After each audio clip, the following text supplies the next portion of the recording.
It came. It's here. What's here? I'm glad you asked, imaginary voice in my head. What will be projecting onto this imaginary flying toaster? Shadow of the freaking Colossus. What's that? Ho ho ho, let me tell you.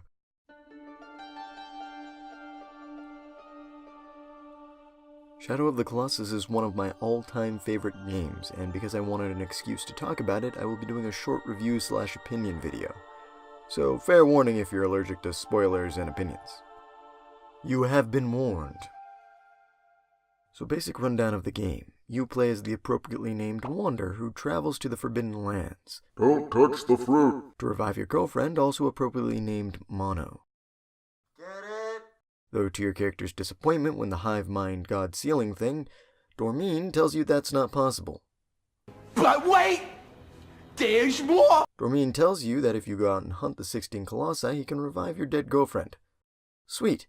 Off you go. Ride your horse, shoot a fruit, eat a fruit. I told you not to touch it. Do some ledge climbing, walk into holy fuck!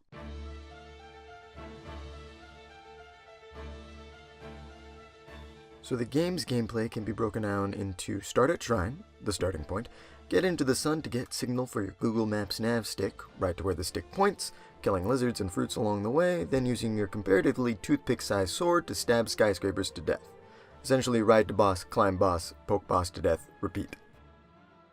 But what makes this game fun is its simplicity. The only items you get to use in the game are a sword, a bow, a most likely mentally deficient best friend, and some climbing abilities. Then it shoves a skyscraper in your face and says, good luck! It's at this point that the game actually becomes a weird boss rush platformer hybrid, as all the Colossi are platforming puzzles. In order to get onto some of the Colossi, you'll have to insult their mothers and get them to interact with the environment and attempt to squish and kill you, which would be the physical equivalent of a young lad on Xbox responding to the same insult. Then you'll have to scale the mighty beast and give it a few of those good old annoying pokes. Now, a personal opinion of mine, but what makes this game a constant blast to play is that in between battles you're forced to wander around in search of the next Colossus. As an adrenaline junkie myself, I can appreciate this as it breaks up the gameplay and lets the rush of adrenaline from your last battle settle down, so each encounter will give you that dank hit from your adrenal glands. #epinephrine is my drug. I'm a programming wizard, not a sound wizard, but I can appreciate good sound design where implemented. Shadow of the Colossus for the PS4 has some surprisingly exceptional sound design, specifically the environmental sound effects. When you're not fighting the stone faces, you're supposed to be traveling in the Forbidden Lands. Keyword forbidden. No one is supposed to be in these lands, so like me on Valentine's Day, you're alone, and the audio reflects that. The only thing you'll hear is the sound of the environment, the rush of wind past you as you ride your steed. A waterfall. Repeatedly trying to get aggro to move his goddamn legs. Then all that silence breaks when the Colossus appears. The music riles up, and even if you're jamming out to the epic tracks of the Colossi, the environmental sound effects are still there, wrapping around you, totally immersing you in the battle with your Colossus. Just take a listen.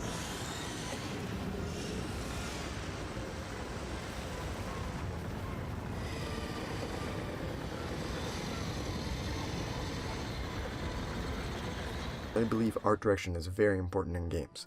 A game should look visually appealing no matter its graphics. But Shadow of the Colossus for the PS4?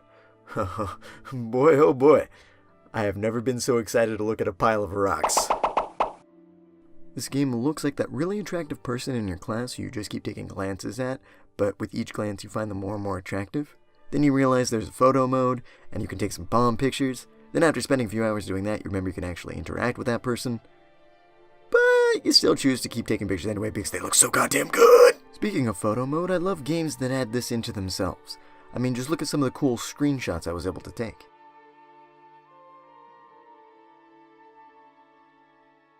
On second thought, I may be having mixed feelings about these graphics. If I had one complaint about this game, in any aspect, it would have to be the janky camera. Imagine this. The game looks great. You're riding to your next Colossus when you see this beautiful landscape off to the side. Let me just move my camera to look at it. No. How about I take a look at the Colossus? No. How about I take a look at a... No.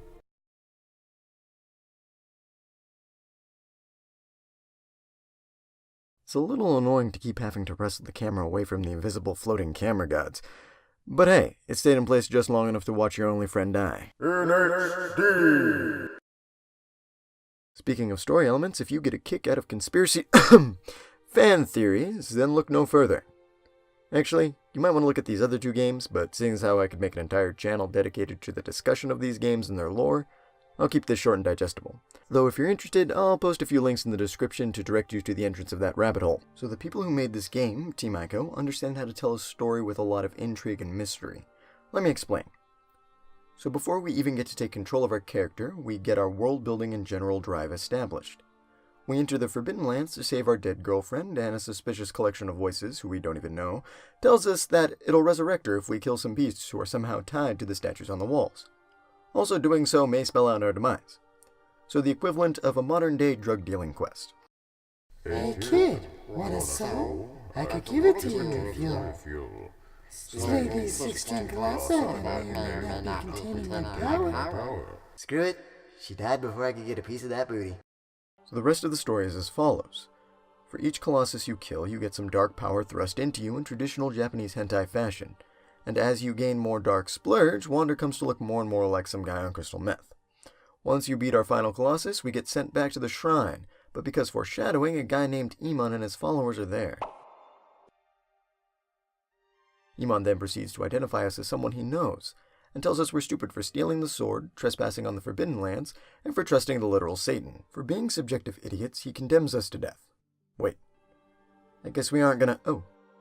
But then, in a moment of WTF badassery, Demon Wander stands up and pulls the sword out of his chest, and then turns into Dormine. Yeah, guys got me on this one. I do not know how to describe that thing.